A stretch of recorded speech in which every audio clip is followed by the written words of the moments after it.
welcome back again. So today I want to look at a slightly more advanced technique than what we've covered so far. And what we're looking at today is hammer-ons and pull-offs. Now what these essentially are a way of sounding a note on the bass without using your plucking hand rather.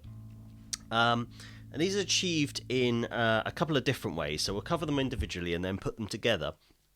So these are really useful tools for increasing the fluidity of your bass line and your playing when you're moving around a lot of notes, and especially when you're playing fast, as they mean that you don't have to use both hands. Essentially, you can get more notes out of just the one hand playing, and use your hand for something else.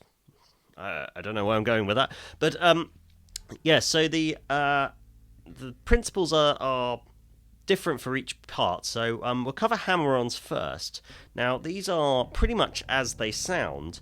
If you're playing from a plucked note, what you want to do is hammer on with one of your other fingers. Now obviously you want to do that with a reasonable amount of pressure, so it takes a little while to sort of build this up and get used to it. You want to hear that note ringing out pretty much as loud as the plucked note before it. And you want to be able to do that with each of your three fingers. You can do it from an open string as well.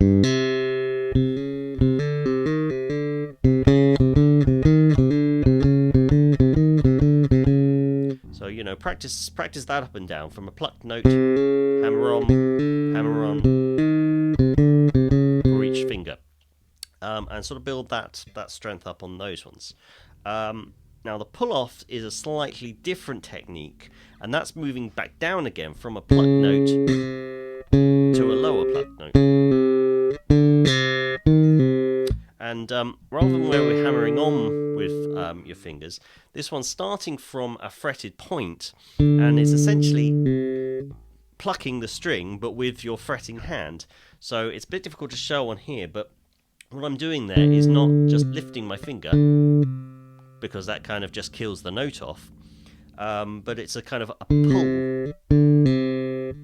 I'm exaggerating there to try and make it clear.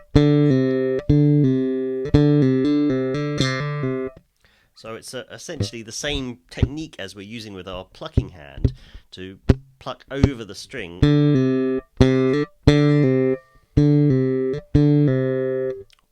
So again, we can use each finger with that one.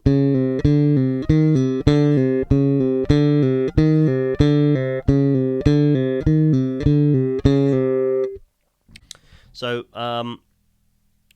where this will really come in handy is where you start putting the two together, and we can do exactly the same exercise but do it with a hammer-on and a pull-off in each finger.